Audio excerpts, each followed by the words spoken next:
சிறப்பான விஷயம். எல்லாம் நிறைய ப்ராடக்ட் செல்ஃப் யூஸ் எப்படி பண்ணணும், ஷேர் என்ன பண்ணணும், இந்த மாதிரி எடுக்கிறதுக்கான முக்கியமான ஒரு வழி அப்படின்னு சொல்லி பார்த்தோம்னா, இப்போ ஆரம்பத்தில் பேசும்போதே சார் பார்த்தீங்கன்னா சொன்னாங்க அக்ரி அந்த ஒரு விஷயத்த கையில் எடுத்தேன். எங்கே போயிட்டு வந்தாங்க? தாய்லாந்து போயிட்டு வந்தாங்க. சார் சொன்னாங்க அக்ரி மாஸ் அப்படின்ற ஒரு விஷயத்த கையில் எடுக்கும்போது அங்கே மிகப்பெரிய ஒரு பிஸ்னஸ் வந்துச்சு. அவங்க வீட்டில் யூஸ் பண்ணுறாங்க, அதை ஒருத்தர் பார்க்குறாரு. அடுத்து பார்த்தீங்கன்னா அது தோட்டத்துக்கு போகுது, அப்படியே அது ஒரு மிகப்பெரிய பிஸ்னஸ். இன்னைக்கு சார் பார்த்தீங்கன்னா அக்ரியில் பெரிய பிஸ்னஸ் வால்யூம் பண்ணிட்டு இருக்காங்க. ஸோ இப்போ இந்த பிஸ்னஸ் வால்யூம்லாம் அதிகமாக நடந்துச்சுன்னா நமக்கு என்ன கிடைக்கும்? தொட்டு கிடைக்கும், வருமானம். அதுக்கு தானே வந்தோம், சும்மா சொன்னாருக்காண்டி வந்தோம் அப்படின்றதெல்லாம் யாருமே இல்லை. எல்லாரும் யாரோ ஒருத்தர் சொன்னதுக்காக வந்தாங்க அப்படின்னாலுமே ஃபர்ஸ்ட் ஏகே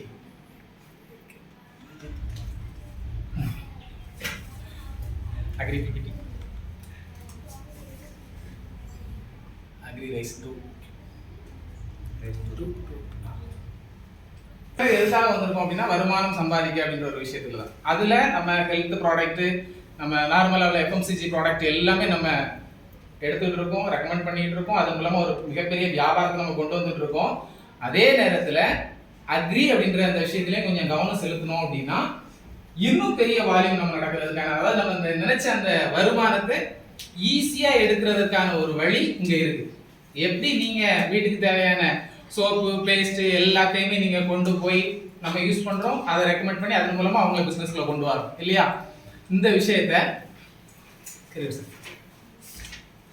விஷயத்துல அக்ரியை மட்டும் நம்ம எப்படி பண்ணிட்டு இருக்கோம் அப்படின்னு சொல்லி பார்த்தோம் அப்படின்னா, எப்படி பண்ணிட்டு இருக்கோம்? ஒரு வியாபாரமா மட்டும்தான் செஞ்சுட்டு இருக்கோம், அப்படிதானே?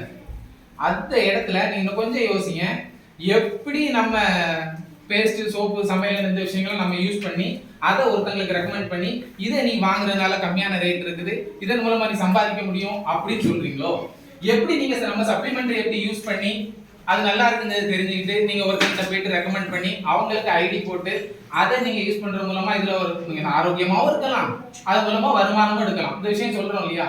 இதே மாதிரி நம்ம ஊர் எந்த ஊரு ஃபுல்லா விவசாயம், எங்க போனாலும் விவசாயி இருக்காங்க. ஸோ நம்ம இந்த அக்ரி ப்ராடக்ட் இந்த விஷயத்தையும் கையில் எடுத்துட்டு நீங்க அதை பத்தி தெரிஞ்சுக்கிடுங்க. வயல் இருக்கா, யூஸ் பண்ணி அதில் ரிசல்ட் எடுங்க. இல்ல மாடி தோட்டம் வச்சிருக்கீங்களா, இல்ல வீட்டில் ஏதோ ஒரு கண் வச்சிருக்கீங்களா, அதுக்கு யூஸ் பண்ணி பாருங்க, ரிசல்ட் எடுங்க. இந்த விஷயத்த நமக்கு தெரிஞ்ச விவசாயிகள் ஒவ்வொருத்தருக்கும் போய் பேசுங்க. இதை அவங்க பயன்படுத்துறது மூலமா அவங்களுக்கு என்னென்ன லாபம் இருக்கு, இதை அவங்க தொடர்ந்து பயன்படுத்தினா அவங்க தலைமுறைக்கும் வருமானம் வருது. இந்த விஷயத்த சொல்லும் போது அக்ரி மூலமாகவும் நமக்கு வியாபாரம் நடக்கும். புரியுதா? ஒரு ஜாயினிங் எடுக்கலாம் அப்படின்ற விஷயத்த நான் சிம்பிளா சொல்லிட்டு இருக்கேன். நம்ம சோப்பு பேஸ்ட மட்டும் தான் சொல்லி ஜாயினிங் எடுக்கணும் இல்ல, அக்ரி விஷயத்தை பத்தி சொல்லியுமே நம்ம ஜாயினிங் எடுக்கலாம். ஏன்னா விவசாயம் அப்படின்றது ஒரு வாழ்வியல் முறை. நம்ம சாப்பிடணும் அப்படின்னு சொல்றோம் அப்படின்னா, அதாவது உணவு இல்லாம யாருமே இந்த அளவுக்கு வளர்ந்துருக்கோமா? குட்டியா குழந்தை பிறகுது, கரு உருவாகுது, மறு குழந்தை பிறகுது. அந்த குழந்தை பெருசாகுது, எதை வச்சு வருது? நம்ம கொடுக்கக்கூடிய உணவு. அந்த உணவுல ஒரு முக்கியமான பார்ட் என்ன, அதை வச்சு நம்ம எப்படி வியாபாரம் பண்ணலாம் அப்படின்றத ஒரு குறுகிய டைம்ல உங்களுக்கு நான் சொல்றேன், புரிஞ்சுக்கிடுவோம். இந்த விஷயம் என்ன பார்த்தா, உழுதுண்டு வாழ்வாரே வாழ்வார், மற்றெல்லாம் தொழுதுண்டு பின் செல்வார். இது திருவள்ளுவர் சொல்லியிருக்காருங்க. இந்த விஷயத்தோட கருத்து என்னங்க நீங்க தெரிஞ்சுக்கிடுங்க. அடுத்து பாத்தீங்கன்னா இயற்கை வேளாண் விஞ்ஞானி நம்மாழ்வார் சொல்லியிருக்காரு, விவசாயம் என்பது ஒரு வியாபாரம் அல்ல. அதனால தான் நான் உங்களுக்கு சொன்னேன், இது வியாபாரம் அப்படின்ற நோக்கத்தோட மட்டும் இல்லாம அது நம்முடைய வாழ்க்கை முறை. விவசாயம் அப்படின்றது நம்முடைய வாழ்க்கை முறை. இதை வச்சுதான் நம்ம பரிணாமங்கள் எல்லாமே வந்துச்சு. இப்ப அதுக்குள்ள போனோம்னா சப்ஜெக்ட் பெருசாயிரும். சோ இப்போ நம்ம உணவு அப்படின்ற விஷயத்துல பெரும்பான்மையான பங்கு என்னது அப்படின்னு சொல்லி பார்த்தோம்னா நெல், அரிசி. சாப்பிடணும்ல, அரிசி தானே. அப்ப அது எங்க இருந்து வருது? நெல்லுல இருந்து வருது. இந்த நெல்லுக்கு உரம் இடுறோம் அப்படின்னா, இந்த உரம் போட்டு தானே வளர்க்காங்க, அது சந்தேகம் இல்லை. இந்த நெல்லுக்கு உரம் இடுறாங்க, அந்த உரத்துக்கு அந்த நெல்லுக்கான உரம் நம்மகிட்ட இருக்குது. இப்ப இந்த நெல்லுக்கு நம்ம எப்படி உரம் கொடுக்கலாம், அதன் மூலமா நம்ம எப்படி வியாபாரத்தை பெருக்கலாம் அப்படிங்கிறத பார்க்கலாம். நெல் இப்படிதான் இருக்கும், தெரியும் தானே எல்லாருக்குமே.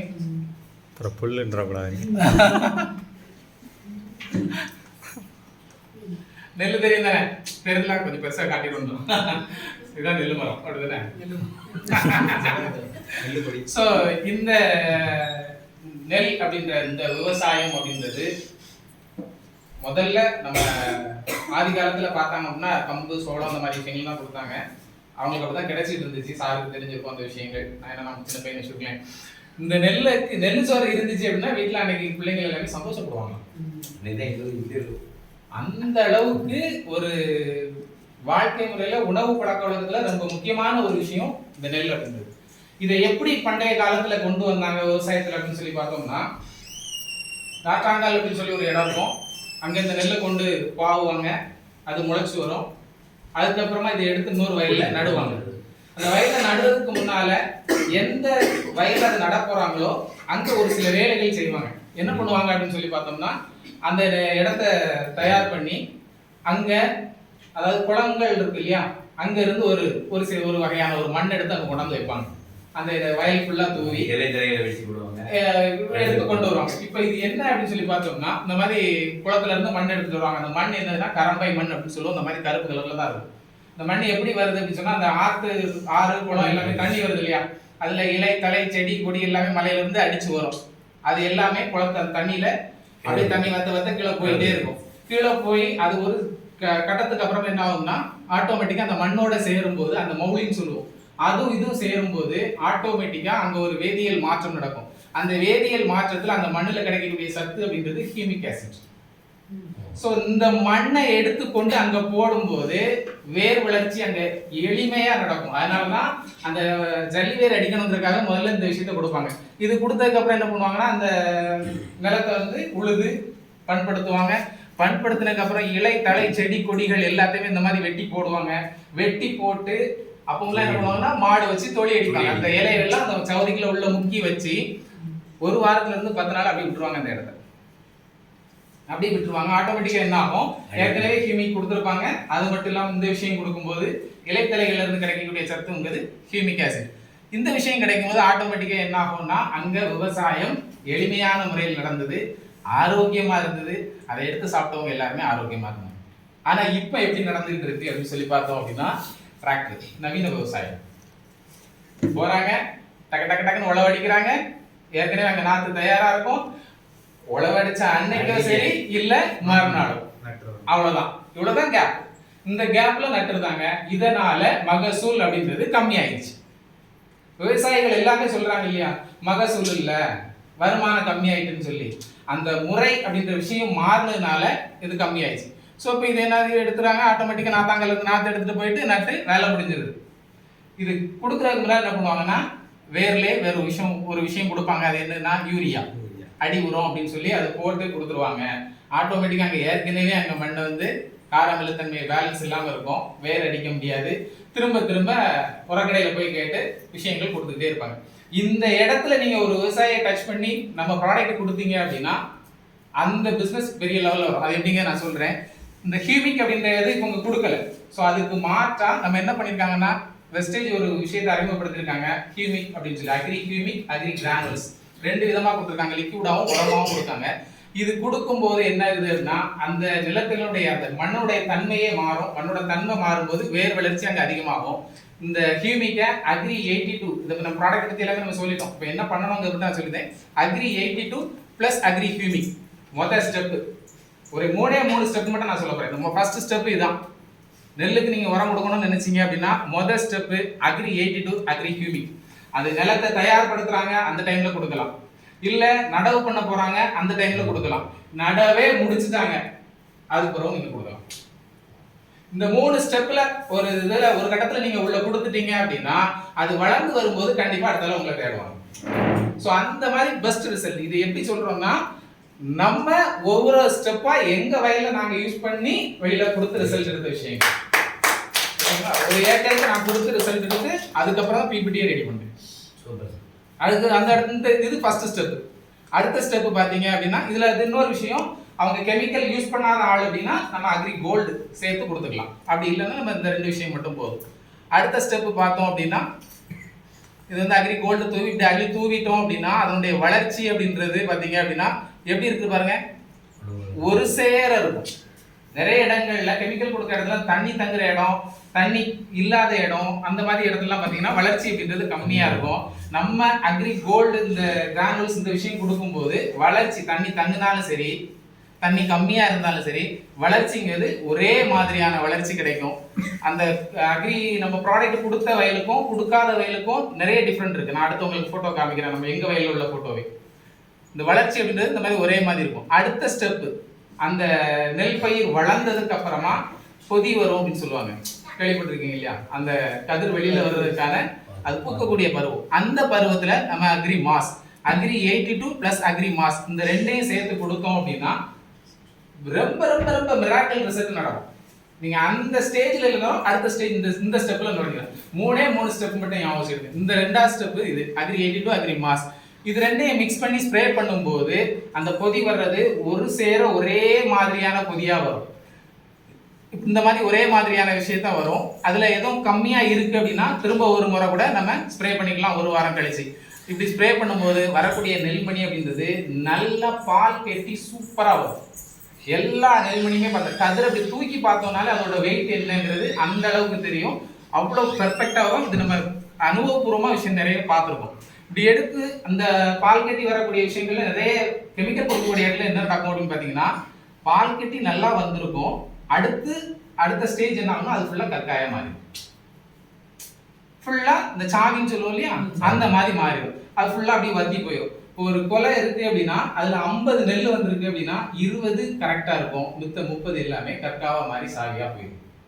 அப்போ அது விவசாயிக்கு இழப்பு. நம்ம ப்ராடக்ட் கொடுக்கும்போது அந்த விஷயம் வராது. அதை கட்டுப்படுத்துறதுக்கு அக்ரி நானோடெக் அப்படின்னு சொல்லக்கூடிய இந்த விஷயம், இது வந்து மூணாவது step. Agri 82 agri nanotech agri humic அந்த கிரானுவல்ஸோட சேர்த்து கொடுக்கும்போது இங்க பெட்டர் ரிசல்ட் வரும். இப்போ இந்த மூணாவது ஸ்டெப்லனால நம்ம உள்ள நுழையலாம். இந்த மாதிரி கொடுக்கும்போது என்ன ஆகும்னா இந்த 3 ஸ்டெப்பையுமே தொடர்ந்து பயன்படுத்தினாங்கன்னா 30% கண்டிப்பா அவங்க முறை பயன்படுத்தும் போதே மகசூல் அதிகம் பார்க்க முடியும். அது வரைக்கும் அவர் என்ன பண்ணிக்கிட்டு இருக்காரோ அதுல இருந்து 30% 30 to 40 நம்ம எடுத்திருக்கோம். 30 கன்ஃபார்மா சொல்ல முடியும், 30% மகசூல் அதிகமா எடுக்க முடியும். அப்ப லாபமா இல்லையா? இன்னொரு விஷயம் உங்களுக்குள்ள இருக்கும், எல்லாம் சரிதான் நான் இவ்வளவும் போய் சொல்றேன், ஆனா சின்ன பொருளா கொடுக்க ரேட்டு ஜாஸ்தியா இருக்கு சொல்றாங்களா இல்லையா? மார்க்கெட்ல ஃபீல்டுல போறவங்க இந்த விஷயம் இது பண்ணிருப்போம். ஒரே ஒரு விஷயம் காமிங்க, இது ரேட்டு கூடுதலா கம்மியாங்க நீங்க பாத்துக்கங்க. ஸோ இப்படி எடுக்கும்போது என்ன ஆகும்னா தரமான நெல்லா வரும், ஒரே மாதிரியான கலரா வரும், ஒரே மாதிரியான ஷேப்பா வரும், நெல்லுடைய டேஸ்ட் முதற்கொண்டு அந்த அளவுக்கு அருமையா இருக்கும். சாவி பிரிகிறதுங்க அந்த அளவுக்கு இருக்காது. இப்போ நம்ம இதெல்லாம் ஓகே, நெல் எப்படி வருதுங்கிற விஷயம் சொல்லிட்டோம். இதை நம்ம பிசினஸ் எப்படி பார்க்க போறோம். ஃபர்ஸ்ட் விஷயம் அக்ரி 82 அக்ரி ஹியூமிக் அப்படின்னு சொல்லி, அதாவது ரெக்கமெண்டேஷன் மெத்தட் சொல்லுவோம், காம்பினேஷன் மெத்தட். நீங்க வந்து வேற எதுவுமே கேட்க மாட்டேங்காரு அப்படிங்கிற ஸ்டேஜ் உள்ள ஒரு பிசினஸ்ல நுழையணும் அப்படின்னு நினைச்சீங்கன்னா நெல்லுக்கு முதல்ல அக்ரி 82 ஒரு 100 ml அக்ரி ஹியூமிக் அதாவது அக்ரி கிரானுவல்ஸ் வந்து ஒரு 5 கிலோ போதுமான அளவு மண்ணு சேர்த்து ஒரு ஏக்கருக்கு அள்ளி தூவ வச்சோம் அப்படின்னா பெஸ்ட் ரிசல்ட் கிடைக்கும். இது ஒண்ணு. அடுத்து இது அந்த ஃபர்ஸ்ட் கொடுத்துக்க அந்த ப்ரிப்பேரிங் மெத்தட், ஓகேவா? அடுத்து ஃபர்ஸ்ட் ஸ்டேஜ் 1 ஸ்டேஜ் 2 2 3 இந்த 3 ஸ்டெப்ல நம்ம என்ன பண்ணணும் அப்படிங்கிற விஷயம் தான் கொடுத்துருக்கேன். போட்டோ ஒன்று எடுத்துங்க, எழுதுனா டைம் ஆயிடும். அடுத்த ஸ்லைடு மாற்றி, இந்த ஸ்லைடை விட அடுத்த ஸ்லைட் நமக்கு ரொம்ப முக்கியமான விஷயம். ஏன்னா நம்ம வருமானம் சம்பாதிக்கணும் இல்லையா? இதுலேயுமே வேற ஒன்றுமே இல்லை. நம்ம அந்த சொன்னேன் இல்லையா அந்த 3 step agri 82 agri humic agri gold. Gold வந்து நம்ம ஒரு கெமிக்கல் யூஸ் பண்ணலாம், கோல்டு சேர்த்து கொடுக்குறோம். மூணாவது ஸ்டேஜ் ரெண்டாவது ஸ்டேஜ் வந்து பார்த்தீங்கன்னா அக்ரி 82 மாதம் பொதி வரக்கூடிய டைமில். அடுத்து பார்த்தீங்கன்னா நாலாவது ஸ்டேஜ் பொதி வந்து நெல்லுக்கு வந்ததுக்கப்புறம் agri 82 agri humic agri nanotech இந்த 3 விஷயத்தையும் சேர்த்து கொடுக்கும்போது பெட்டரான ரிசல்ட் வந்து கிடைக்கும். சரிங்களா? இப்போ இதுல நமக்கு நம்ம என்ன செய்யணும் அப்படிதானே? இப்போ நமக்கு எதுக்கு வந்தோம்? சம்பாதிக்க தான் வந்தோம். அப்ப நான் என்ன சொல்றேன், இதை நம்ம பிசினஸா மாத்துவோம். சரியா? என்ன எப்பதானே என்ன விவசாயம் என்பது வியாபாரம் அல்ல, வாழ்க்கை முறை அப்படின்னு சொல்லி வாழ்க்கை முறை வாழ்வதற்கான ஒரு வழி நமக்கு வெஸ்டேஜ் கொடுத்துருக்கு. அதுல அக்ரி ப்ராடக்ட் மூலமா கொடுத்துருக்கு. இங்க நம்ம வளர்னா என்ன செய்யணும் அப்படின்னா இந்த 3 ஸ்டெப்பை நீங்க தெரிஞ்சுக்கணும். நெல்லுன்னா என்ன செய்யணும், இந்த 3 ஸ்டெப்பை தெரிஞ்சுக்கணும். முதல் ஸ்டெப் என்னது? Agri 82 agri humic. அக்ரி 82 ஒரு 200 ml, அக்ரி ஹியூமிக் கிரானுவல்ஸ் வந்து ஒரு 5 கிலோ. இது யாருக்கு? நான் ஒண்ணுமே செய்யணும்னே, நான் வேற உரமே யூஸ் பண்ணோம்னே அப்படின்னு சொல்லுவங்களுக்கு 1 ஏக்கருக்கு தான் இதெல்லாம் கொடுத்துருக்க. எல்லாமே 1 ஏக்கருக்கு இந்த விஷயத்த கொடுத்துட்டோம் அப்படின்னா ஆட்டோமேட்டிக்கா அடுத்து உங்ககிட்ட கேட்பாங்க. ஏன்னா அவ்வளவு அந்த அளவுக்கு பெட்டர் ரிசல்ட் கொடுக்கும். அடுத்த ஸ்டெப் பொதி. இப்ப அந்த ஸ்டெப்ல நீங்க விட்டுட்டீங்க அப்படின்னா அடுத்து பொதி வரக்கூடிய ஸ்டேஜ்னா நீங்க அக்ரி 82 அக்ரி மாஸ் ஒரு டேங்குக்கான விஷயம் கொடுத்துருக்கேன். 10 ml + 25 ml ரெண்டாவது ஸ்டெப். அந்த ஸ்டெப்லயே விட்டுட்டோம் ஒருத்தரை, மூணாவது ஸ்டெப் இன்னொருத்தரை போய் சந்திக்கும், அங்க பொதியெல்லாம் வந்து கதிர் வந்துருச்சுன்னா அந்த ஸ்டெப்ல நம்ம கொடுக்கக்கூடியதான் ஒரு ஏக்கருக்கு agri 80 to 200 ml, agri humic granules ஒரு 10 கிலோ, அக்ரி நானோடெக் வந்து ஒரு 250 கிராம் பொதி வந்த நேரத்தில். இந்த 3 ஸ்டெப். இப்போ இந்த 3 ஸ்டெப்புக்கு இதை எடுக்கும்போது நமக்கு என்ன செலவாகுதுங்கிறத பாருங்க. இப்போ யாரும் ரேட்டு கூடன்னு சொல்லுவாங்களா குறையும் சொல்லுவாங்களான்னு பாருங்க. Agri 82, agri humic, agri mass, agri nanotech 4 product. இது ஒரு ஏக்கருக்கு ஒரு நம்ம நெல் பயிருக்கு ஒரு பூவுக்கான ரேட் நான் கொடுத்துருக்கக்கூடியது பூவுக்கு. ஆமா பாருங்க, எம்ஆர்பி படி பார்த்தோம் அப்படின்னா 5510 ரூபா. டிபி படி பார்த்தோம் அப்படின்னா 9650 சார். வெளியில வந்து 7000 ரூபாய் செலவு பண்ணாங்க. அதுக்கு நான் சொல்ல வரேன். 5510 ரூபா. டிபி படி பார்த்தோம் அப்படின்னா 4680 ரூபா. இதை நம்ம பர்ச்சேஸ் பண்ணும்போது நமக்கு 153 பிவி கிடைக்கும். இதுல ஒரே ஒரு விஷயம் சொல்றேன், ஒரு ஏக்கர் நெல் பயிர் பண்ணக்கூடிய ஒரு விவசாயி அப்படின்றவரு எவ்வளவு செலவு பண்றாருங்கிறத நீங்க கேளுங்க.